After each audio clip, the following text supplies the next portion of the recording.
Hello V Squad, and welcome back to another episode of V Girl TV.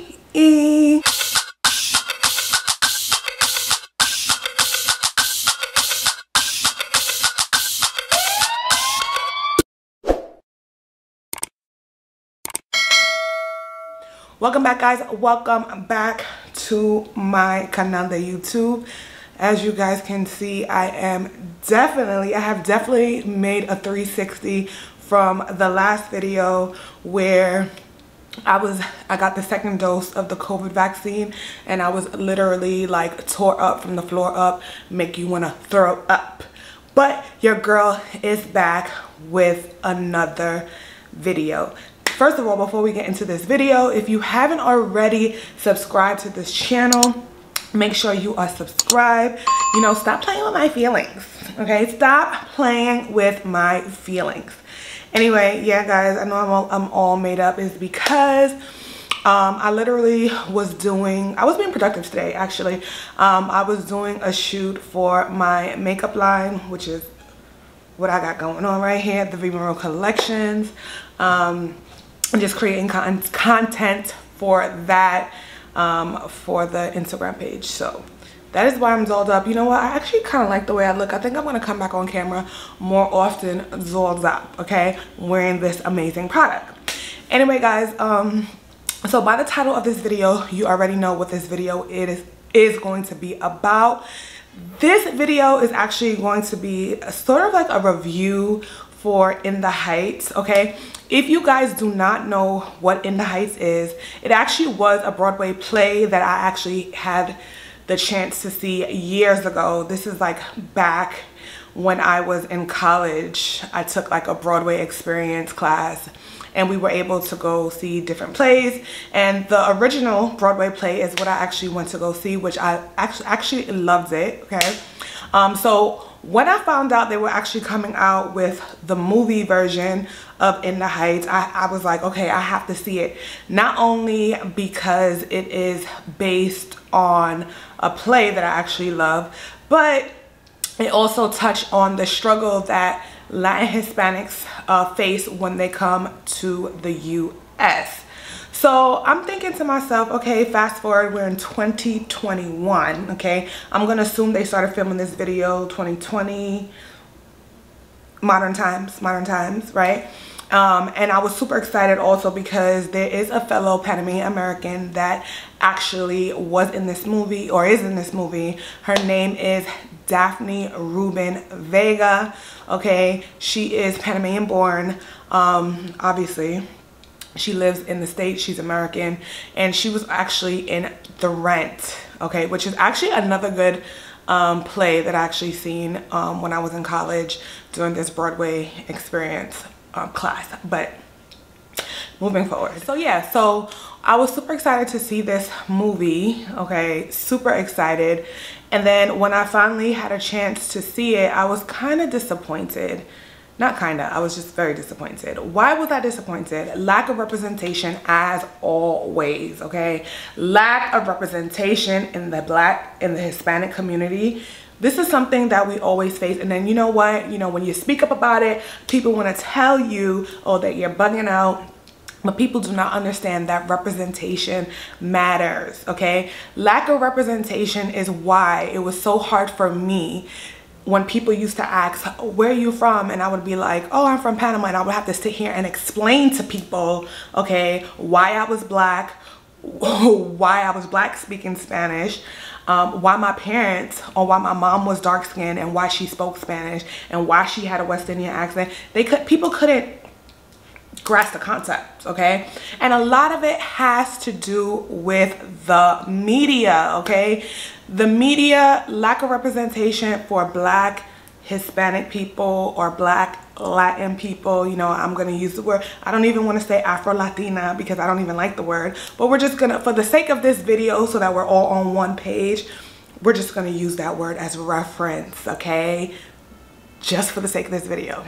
If you go through the cast list, you will literally see that there are no Afro-Latinos or Latinas casted but one. His name is Corey Hawkins, and I don't even think that he's Hispanic. I think he's like regular Black American. I tried to Google him, but I didn't find any information on him or his background, but literally like he was the only one. You have Anthony Ramos, Mark Anthony, Daisha Palanco, a whole bunch of Hispanics, but again, they're not Afro-Latinos. The play starts off with a young man, okay, he's from the DR, and he owns a bodega. His parents die.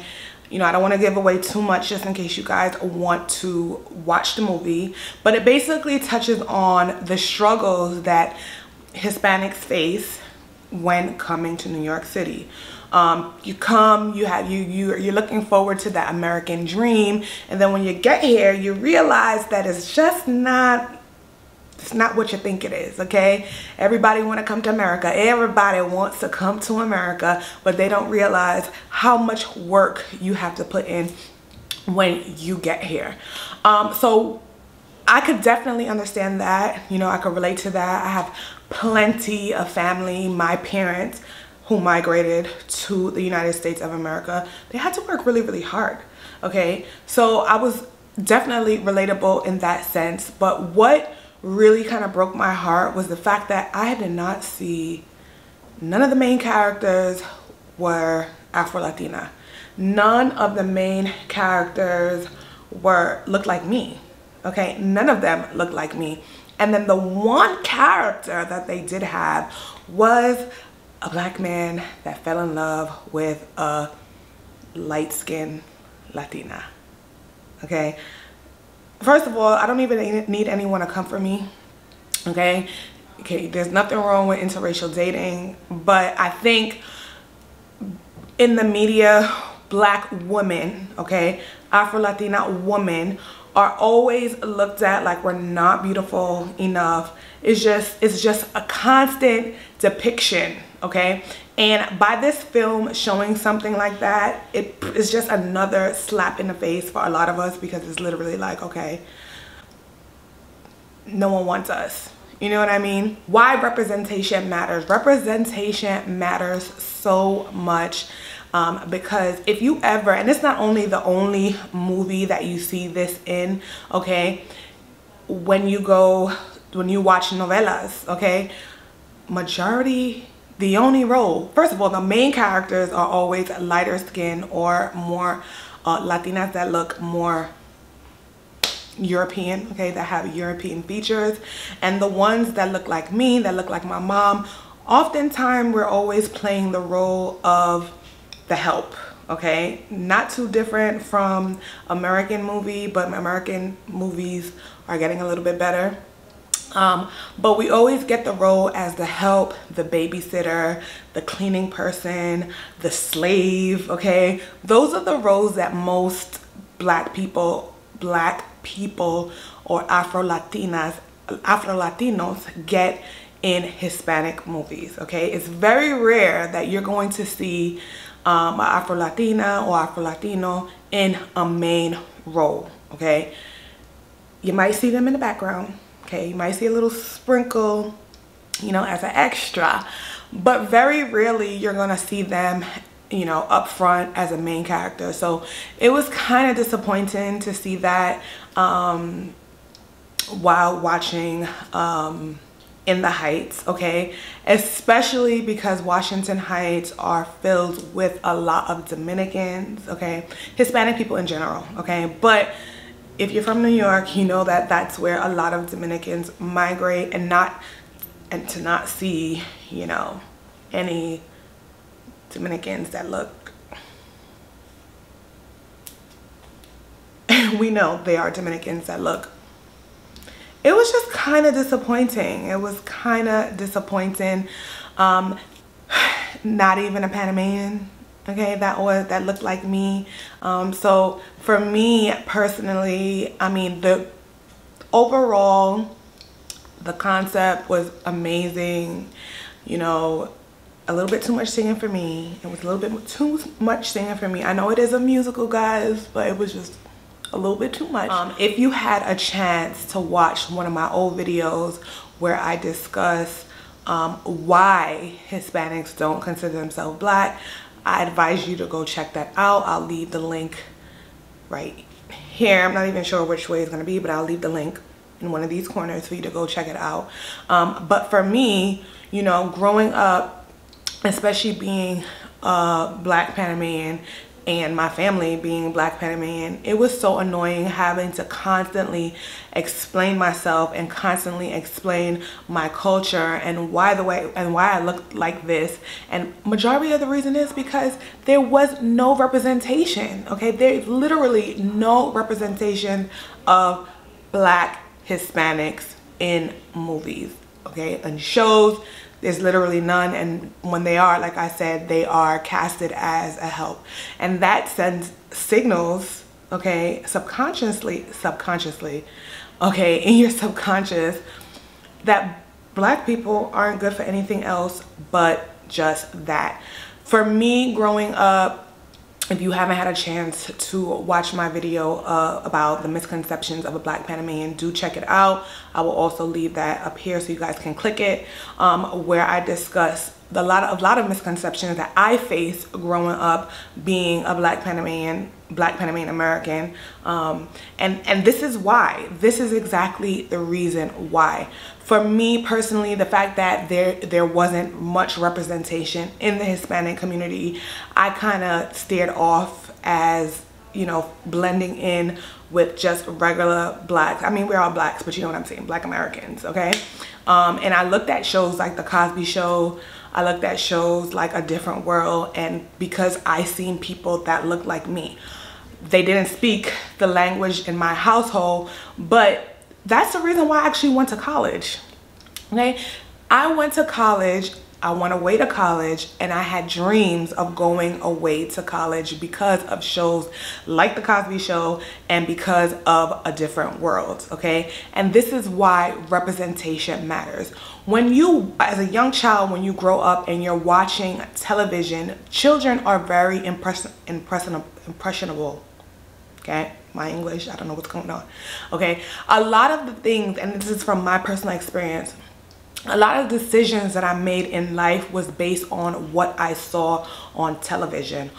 People, this is why it's very important that if you have young children, you need to monitor what they're watching on TV, on YouTube, on video game. You need to make sure, okay, because I am a living testament. Because there were so many positive TV shows back in my days that showed, you know, Black people, okay, that looked like me, that looked like my family, even though, like I said, they didn't necessarily fit into the category as Hispanics, I related more with them because of the way they look physically. You know, that's what I look like. You know, that's my lips is big like that, my nose is wide like that, like, oh, I saw them in me. And because there was so much positive television back in those days, okay, remember TGI Fridays, okay, I used to run home at 8 o'clock to watch all the shows on Fridays, okay, Steve Urkel, Family Matters, there's just so many amazing shows, right? And I aspire to be like those people that I saw on television. So now when you are in Latin America and you are in, you know, Hispanic countries per se, and you're watching television and all you see are individuals that don't look like you, literally, like, what, as a young child, okay, what do you think is going through that child's mind? And again, I'm speaking from my personal experience, and I'm grateful that there was positive television that showed people that looked like me, because of, like I said, because of that. This is the reason why I've done a lot of things and made certain decisions in my life because of shows like that. I think that when there is positive representation, it gives hope to other Afro-Latina actors and actresses that, hey, you know, maybe there is a chance for me to be an actor or actress or a musician or whatever it is, because you're seeing people that look like you. I remember being younger and I had all white Barbie dolls because at that time there weren't any Black Barbie dolls, right? And my Barbie dolls had long blonde hair, okay? And I wanted my hair like that. You know, I would put a towel on my hair and I pretend in the mirror that I was that Barbie doll, okay? If there was more representation in the Hispanic community, maybe a lot of us would embrace who we are more, okay? I'm not saying that we don't, well, I know I'm black, right? But a lot of Hispanics, okay, or black Hispanics do not identify as black for whatever reason. They don't identify as black. But I feel like if there was more representation, positive representation, that might change somewhat. So yeah, In the Heights for me, like I said, it was a really good film, but the only thing I didn't like was that there was lack of representation for people that look like me. Guys, let me know in the comment section if you understand where I'm coming from, okay? I'm not trying to be offensive. I'm just talking from my personal experiences. And I hope that in the future things will get better for Afro-Latinas and Afro-Latinos, okay? Where we'll have more representation, more positive representation in the Hispanic community, in the Latin community, where our voices will be heard. People will know that we do exist. I mean, it's crazy because, you know, for example, I'll be on the plane going to Panama, and there'll be white Americans on the plane, and they wouldn't even think that I'm Panamanian because I don't look Hispanic or Latin. And it's bothersome because it's like, what does a Panamanian look like? You understand what I'm saying? So for me, I feel a lot of it has to do with just, we don't have any representation, and I hope to be a change one day, so that people know that we exist, okay? We exist in Panama, we exist all over the world. Guys, let me know in the comment section if you are a Afro-Latina or Afro-Latino. What have you experienced growing up?